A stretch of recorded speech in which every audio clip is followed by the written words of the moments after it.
أعوذ بالله من الشيطان الرجيم بسم الله الرحمن الرحيم إنهم فتية آمنوا بربهم وزدناهم هدى رب اشرح لي صدري ويسر لي أمري واحلل عقدة من لساني يفقهوا قولي وهيئكم بتحية الإسلام الخالدة رمزاء آمان وعنوان السلام السلام عليكم ورحمة الله وبركاته. obboleeyyan kiyya ka islaamaa baga nagaya nu eedan rabbiin baga nagaya wal nu qunnamsiise nu cufaatiifu rabbii yaada muraada keenya rabbiin waa guutu haajaa teenya tafacaate cufaatu rabbii walitti nu haa qabu addunyaa fi aakiratti rabbiin waa milkeessu addunyaa fi aakiratti jiruu gaarii rabbiin waa jiraachisu.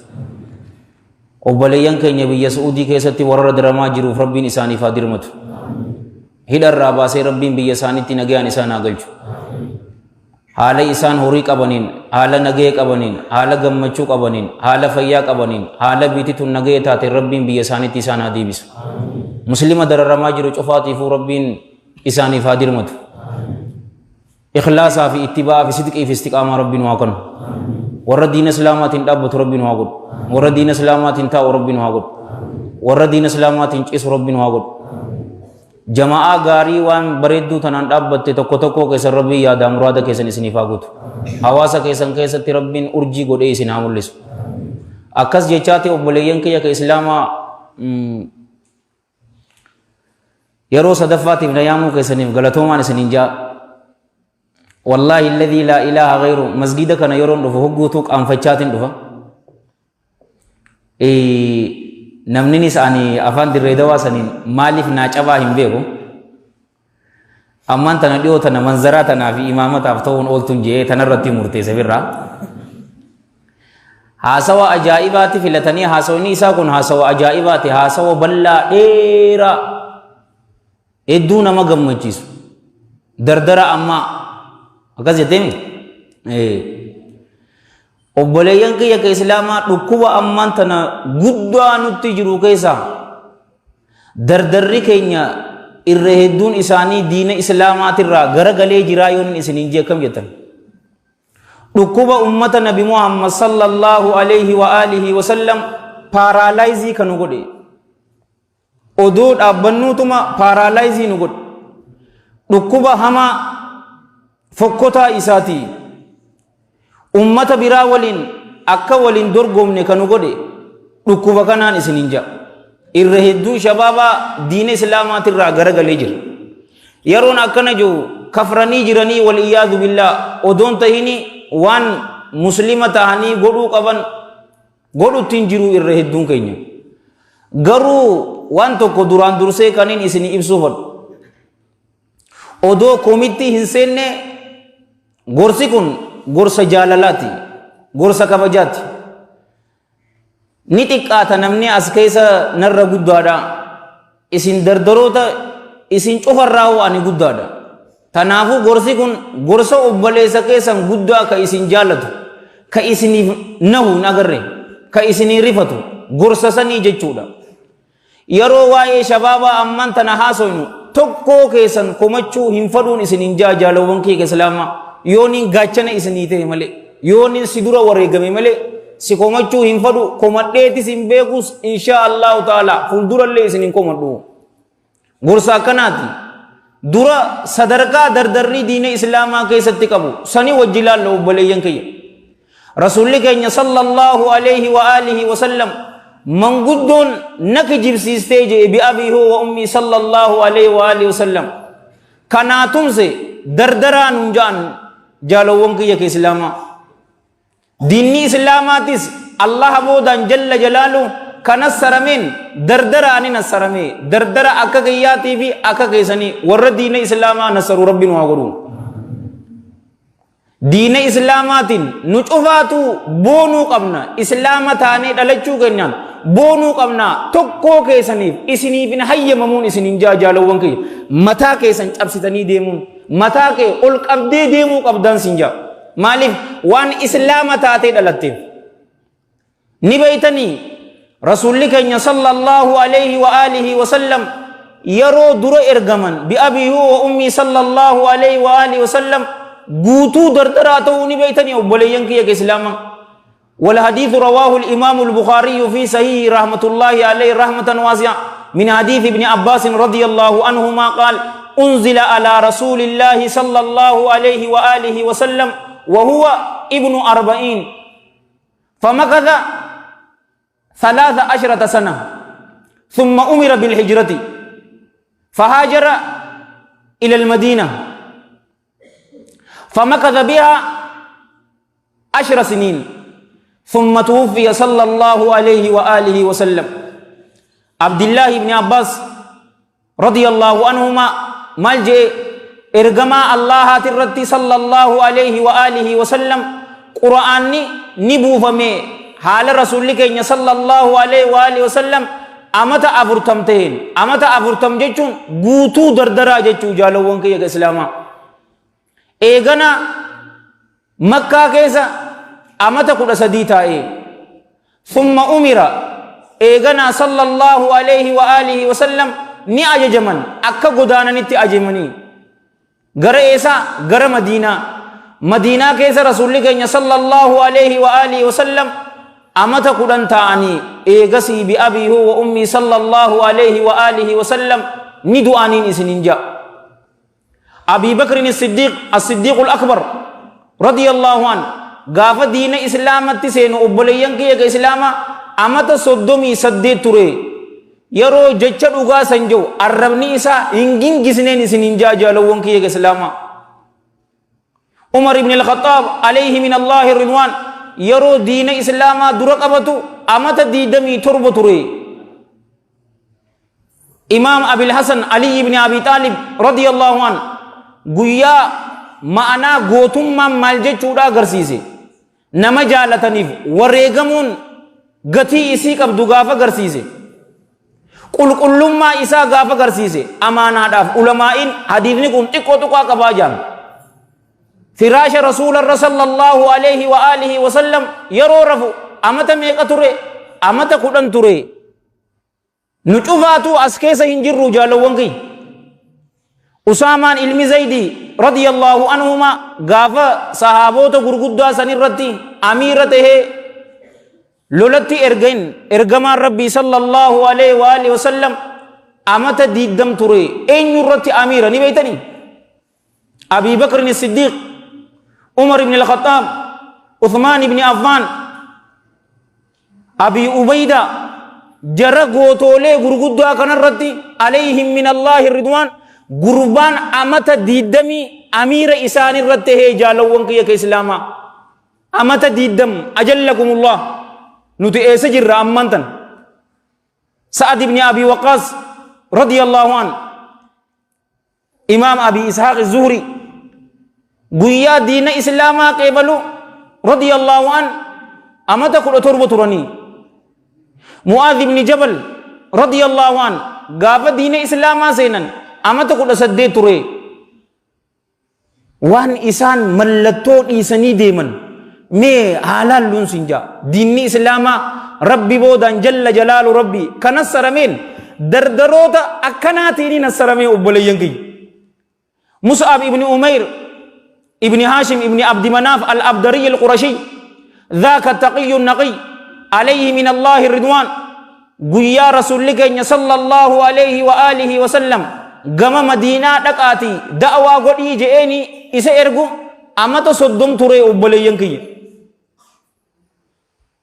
ambaasaadara diina islaamaa ka duraa eenyu yoo isinin jaan Mus'ab ibn Umayrin isinin jaa radiyallahu an Ja'far ibn Abi Talib radiyallahu an guyyaa diina islaamaa kana keessatti seenanii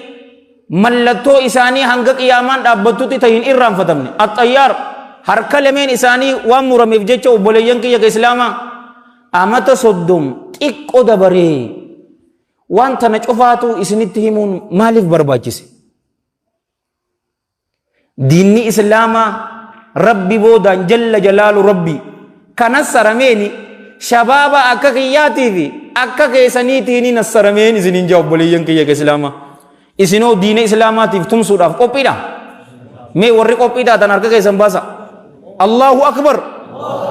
warra diina islaamaa nassaru rabbiin waa godhu تنافي الله جل جلاله إنهم فتية آمنوا بربهم وزدناهم هدى إسان كوني جيني بر فتية دردرني آمنوا بربهم ربي إساني تتي ور أمني وزدناهم نتلين إساني في دبل هدى أجلو إساني في دبر ربين أنا فيسني في دردر إسلاما شفاتو ربين واقع جلجو غرو أمان تنو أبوليين كي إسلاما دردري فتنة أجائبا كيس جران إسنينجا umrii tiyyaa zamana akkana zamana fitnaan keessatti heddummaate agaree hin beekun isinin jira obboleessa keenya tokko ka fitnaa keessa seene harki qulqulloytuun xaahara qabdu ikhlaasaa fi ittibaa'a qabdu obboleessa keenya ka boolla keessa seene san yoo harka laatee fi isa baasuu fadhellee saahibboottan jolloo hedduutu jira miila isaa harkisanii fitnaa san keessa akka hin baane warra fadhu karaa meeqaan xilaatanii islaamaa wanni fadhan dardarumaa fi shamarran fadhan hoggu takka fitnatu shubuhaadhaanii daaraa nu godhan hoggu takka fitnatu shaawaadhaanii daaraa nu godhanii fitnaanis obboleeyyan kiyya ka islaamaa bakkuma lamatti qoodamti fitnatu shaawaa fitnatu shubuhaat fitnaan shaawaa heddummina isii lakkaawamtee hin dhumtu fitnatu shubuhaan fitnatu shaawaa daran isii tutuutu hamtuudha tana ulamaa'ii islaamarra jaalawwan kiyya ka islaamaa mas'uulummaa guddaa allahan jalla jalaalu isaanirra kaayee wanni irra hedduu dardara masgiidarraa fi diina islaamaatirraa dhabne maaliif ni beeytani ulamaa'iin gariin isii yoo taate malee irra hedduun isii dardaraaf furmaata hin taane yoonin isin hin jee akkam jettan ani ulamaa'ii komachuu fadheeti miti komadheetis hin beeku wa rabbil kaaba nillee hin komadhu isaaniif dura ka wareegamu anaan isin hin jaa hin beeyne akkamitti dardara qabanii maaliif ni beeytanii nutis qadraa ulamaa'ii rabbaaniitii fi daa'ii saadiqaa beekuu qabnaa irra hedduu ijoollee dirree dawaa maalitti namni nu zigaala ni beeytanii ijoolleen dirree dawaa ulamaa'ii isaaniitii fi daa'ii isaanii hin kabajjuu ja'an ofii naa godhaa dhugaadhaa yoonin isin hin jeekam jettan ulamaa'iin rabbaaniin wanni nuufeetu milkii nuufeetii daa'in saadiqoonni addunyaa fi akhiratti akka milkooyni nu fadhan malee waan takka nuuf hin fadhanii isaan kuni urjiidhaan isin hin jaalawwan kiyya islaamaa isaan baatiidhaa dukkana keessa ta'iftuun isin hin jaa isaan markaba warri oofu shufeerri markaba ulamaa'ii rabbaanii fi daa'ii saadiqootaatiin isin hin jaa markabni san hawaasaa beekaayi warri hawaasaan deemu eenyu yeroo gaafii takka feene eenyutti dhoynee furmaata isii gaafan ulamaa'ii rabbaanii daa'ii saadiqoota gatii isaanii kana beekuu qabnaa ulamaanis rakkoo shabaabatti jirtu furmaata ta'uu qabdii fi minbaraa fi muhaadaraa bareedduu rannaanaa tana namatti odeessuu odoon ta'ini dardara minbararraa bu'anii rakkoo shabaabaa cufaatiif furmaata ta'uu qabanii jaalawwan kiyya islaamaa nama beekumsa qabu waa'ee beekumsaatirraa gaafatee yoo callise guyyaa qiyaamaa namni san warra ibiddaatiin isin hin jaa wal iyaadu billah تنا رسول كين صلى الله عليه وآله وسلم كما في الحديث الذي رواه الإمام أحمد في مسنده والترمذي في الجامع وابن ماجة في سننه وأبو داود في سننه والطيالسي في مسنده وصححه علامة الألباني في صحيح الجامع وفي المشكاة المصابيح رحم الله الجميع رحمة واسعة من حديث أبي هريرة عبد الرحمن بن صخر الدوسي اليمني رضي الله عنه أن لحبيب النبي صلى الله عليه وآله وسلم قال من سئل عن علم فكتمه ألجم بلجام ألجم يوم القيامة بلجام من نار من سئل نمني قافتمي عن علم بكم سرا فكتمه بكم سسن كالأكس إني ألجم لغاما توتو إساف قدام يوم القيامة قيا قيامة كيستي lugaamni sanuu ibiddarraa katee jee jaalawwan kiyya islaamaa wanti mashghuula na godhu jira is connected jecha yaada kiyyaatuuf deema addaame tanaafi gorodhu nan jette kallee yookaan asittiin jiiduu arabii si gadhiisa beekan beekumsa gaafatee waan ta addunyaatti jira miti eega miskiinni yoo gaafate fatwaa dhugaa kannaafi warri aangoo qabu yoo isa gaafate milisuu bar dhoysuu jechuun sanii bar yoo dhamse guyyaa qiyaamaa lugaamaatu isaaf godhama ibiddarraa akka ta'e wal iyaadu billaa obboleeyyan kiyya ka islaamaa fitnaan heddummattee jirti akka waliin jenne fitnaan bakka lamatti qoodamti fitnatu shaawaa fitnatu shubahaat fitnatu shaawaan heddumminasi dhalaa haraamitti jaalachuun fitnatu shaawaa hashiisha jaalachuun fitnatu shaawaa farshoo horii haraamiin jaalachuun haddith walaa haraj lakkooynee fixuu hin dandeenyu addunyaa jaalachuu buuna nama tuffachuu kullu haadhi fitnatu shaawaa garuu tanarra hamtuun fitnatu shubahaat fitnatu shaawaa abbaan fade yoo ammaan tana waan waliin jenne zinaadha farshoodha wal iyaadu billah yoo godhee halkan tahuu guyyaa tahuu abbaan fade yoo gama rabbii deebi'e jalla jalaalu rabbii allahan jalla jalaalu dilii teenya mara nuu dhiisaa warra dilii isaanii mara isaaniif dhiise rabbi nu haa godhu garuu fitnatu shubahaatiin obboleeyyan kiyya yoo ulamaa'ii rabbaanii hin qabaanne wa rabbil ka'aba tokkoon keenya najaa hin baanuun isiniin ja'a diinni kun walitti namatti fakkaachuu yoo dardarri tokko obboleeyyan kiyya ka islaamaa diina islaamaatirraa fagaate fitnatu shahwaa keessa seenaa yoo diina islaamaa qara'ee fahamiin dhugaatan ta dhugaasan abbootii teenyaaf alayhim min allaahi ridwaan akka isaaniif galtetti yoo nuuf hin galle fitnatu shubhaa keessa seenaa jaalawwan kiyya fitnatu shubhaan ammaan tana san keessa fakkeenya tokko gurra qaamaa dura gurra qalbiitiin na dhaggeeffadha amma gurbaan أمير المؤمنين أبي أمر عثمان بن عفان عليه من الله الرضوان قربان إسا أجيزسن أقرر كجرو إفسها أبليينكي مالف ديني إرتي والفقات مي ناهما بلچا مؤمن توتا أجيزتي تياتي ربي تدي أحجو فيدا إتي والفقات أدو أمير المؤمنين أبي أمر عثمان بن عفان عليه من الله الرضوان taa'ee mana isaa keessatti qur'aana qara'u jiruuti al-ghafaqiyyuun itti seene obboleeyyan kiyya yeroo itti seenu qabeetiti ableedhaan garaa isaa keessa hoggu sagal isa diree obboleeyyan kiyya jaha rabbiifin direeje sadii ammoo lubbuutiyyaafin isa diree aaraan irraa qaba qur'aana zabxaadhaan obboleeyyan kiyya ka islaamaa dhaweetiti qur'aanni digrii 360 naannawee ammallee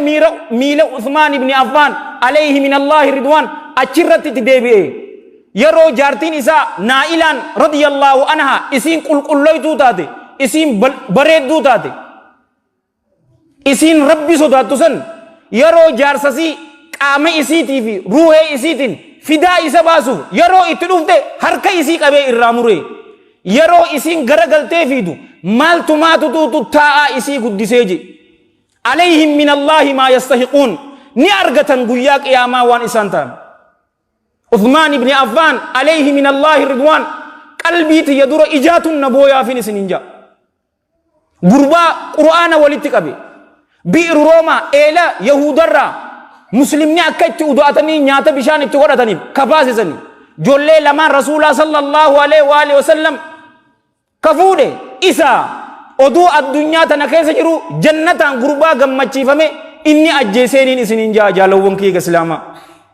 maqaan isaa Kinaanatu ibn Bishr na'latullahi alayhi isinin jaa haqarra jira ibsaa fitnatu shubahat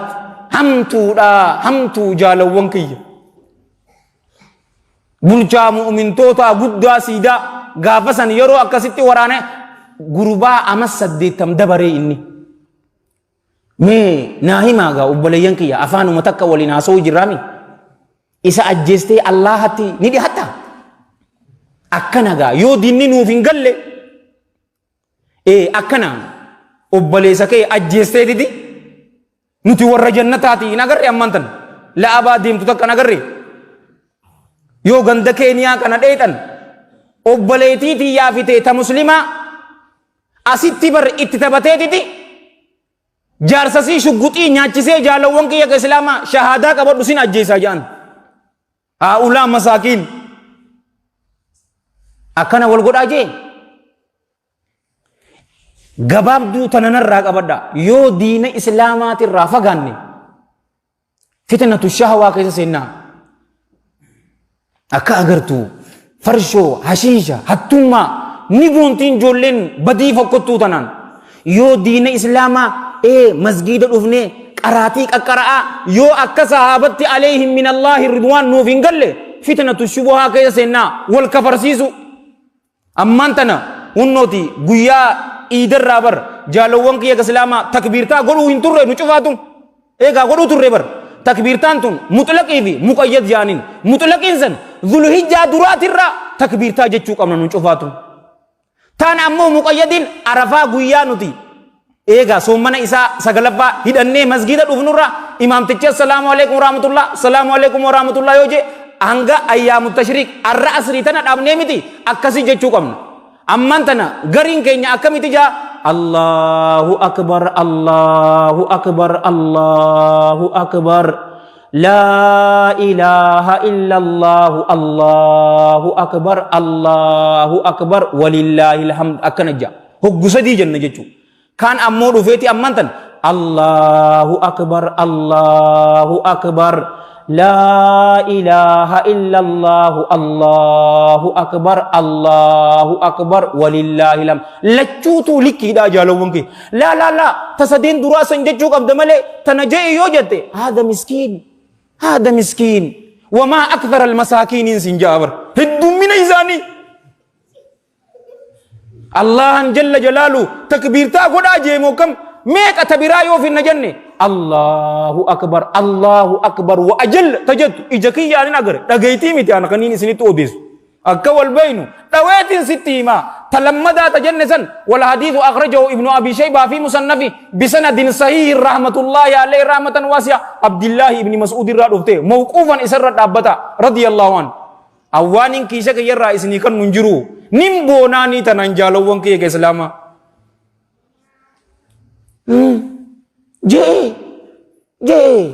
jazakallahu khaira nuti maaliki akkana si gooti nuti malee eenyuan nin qabaa gatii diina islaamaa keessatti akkana nama gooti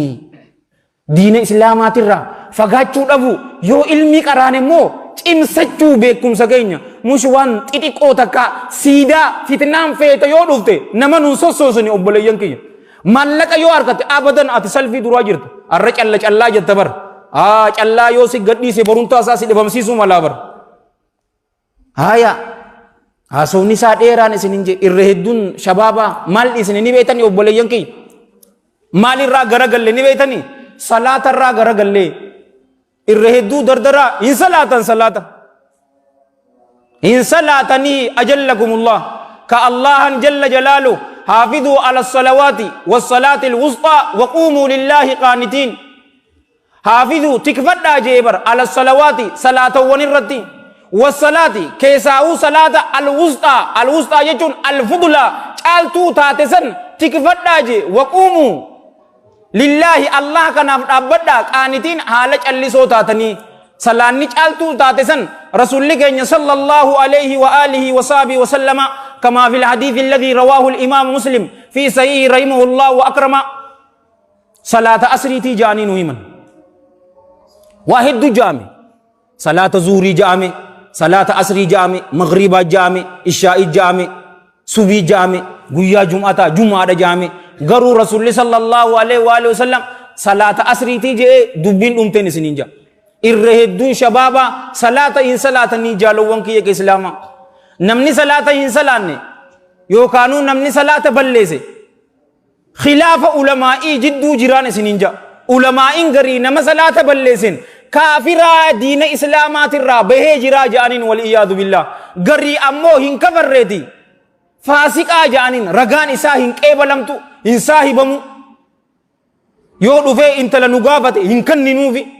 akkana ja'aniin